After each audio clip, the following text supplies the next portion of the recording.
ಹಣಕಾಸು ಸಚಿವೆ ನಿರ್ಮಲಾ ಸೀತಾರಾಮನ್ 2026-27ನೇ ಸಾಲಿನ ಕೇಂದ್ರ ಬಜೆಟ್ ಮಂಡನೆ ಮಾಡಿದ್ದಾರೆ. ಮಧ್ಯಂತರ ಬಜೆಟ್ ಸೇರಿದಂತೆ 9ನೇ ಬಾರಿಗೆ ಬಜೆಟ್ ಮಂಡಿಸುವ ಮೂಲಕ ಹೊಸ ದಾಖಲೆ ನಿರ್ಮಿಸಿದ್ದಾರೆ. ಕಳೆದ 4 ವರ್ಷಗಳಂತೆ ಈ ವರ್ಷದ ಬಜೆಟ್ ಅನ್ನು ಕಾಗದ ರಹಿತ ಸ್ವರೂಪದಲ್ಲಿ ಮಂಡಿಸಿದ್ದಾರೆ. ಹಾಗಾದ್ರೆ ಈ ವರ್ಷದ ಬಜೆಟ್ನಲ್ಲಿ ದೇಶದ ಜನರಿಗೆ ಯಾವೆಲ್ಲ ಹೊಸ ಸ್ಕೀಮ್ಗಳನ್ನು ಕೊಟ್ಟಿದ್ದಾರೆ ಅನ್ನೋದನ್ನ ನೋಡೋಣ ಬನ್ನಿ. ಯೂಟ್ಯೂಬರ್ ಕಂಟೆಂಟ್ ಕ್ರಿಯೇಟರ್ಗೆ ಬಂಪರ್. ದೇಶಾದ್ಯಂತ 15,000 ಹೊಸ ಲ್ಯಾಬ್ಗಳ ಸ್ಥಾಪನೆ.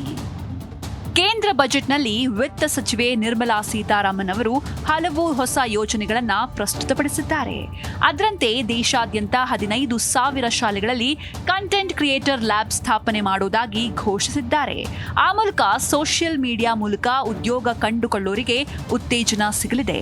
ದೇಶಾದ್ಯಂತ 1,500 ಮಾಧ್ಯಮಿಕ ಶಾಲೆಗಳು ಮತ್ತು 500 ಕಾಲೇಜುಗಳಲ್ಲಿ ಆನಿಮೇಷನ್, ವಿಜುವಲ್ ಎಫೆಕ್ಟ್ಸ್, ಗೇಮಿಂಗ್ ಮತ್ತು ಕಾಮಿಕ್ಸ್ ವಿಷಯ ರಚನೆ ಪ್ರಯೋಗಾಲಯಗಳನ್ನು ಸ್ಥಾಪಿಸುವುದಾಗಿ ಬಜೆಟ್ನಲ್ಲಿ ಮಂಡಿಸಿದ್ದಾರೆ.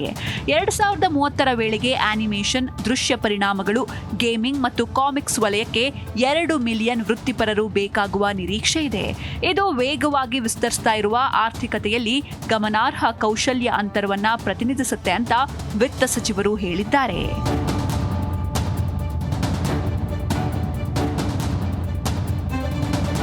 ಈ ಬಾರಿಯ ಕೇಂದ್ರ ಬಜೆಟ್ನಲ್ಲಿ ಗ್ರಾಮೀಣ ಮಹಿಳೆಯರಿಗಾಗಿ ಗುಡ್ ನ್ಯೂಸ್ ನೀಡಿದ್ದಾರೆ.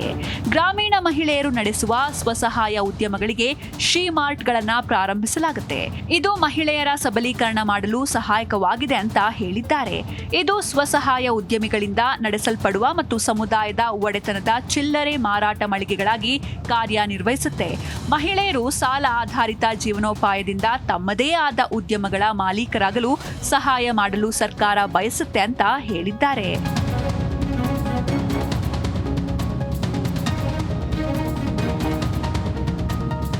ಕೇಂದ್ರ ಸರ್ಕಾರ 1,000ಕ್ಕೂ ಹೆಚ್ಚು ಮಾನ್ಯತೆ ಪಡೆದ ಭಾರತೀಯ ಕ್ಲಿನಿಕಲ್ ಪ್ರಯೋಗ ತಾಣಗಳ ಜಾಲವನ್ನು ನಿರ್ಮಿಸಲಿದೆ ಅಂತ ಹಣಕಾಸು ಸಚಿವೆ ನಿರ್ಮಲಾ ಸೀತಾರಾಮನ್ ತಿಳಿಸಿದರು.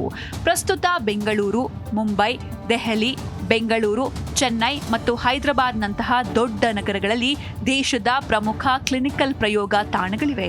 ಅವುಗಳ ಸಂಖ್ಯೆಯನ್ನು ಹೆಚ್ಚು ಮಾಡಿ ಇತರ ನಗರಗಳಿಗೂ ವಿಸ್ತರಿಸಲಾಗುತ್ತೆ ಅಂತ ಹೇಳಿದರು.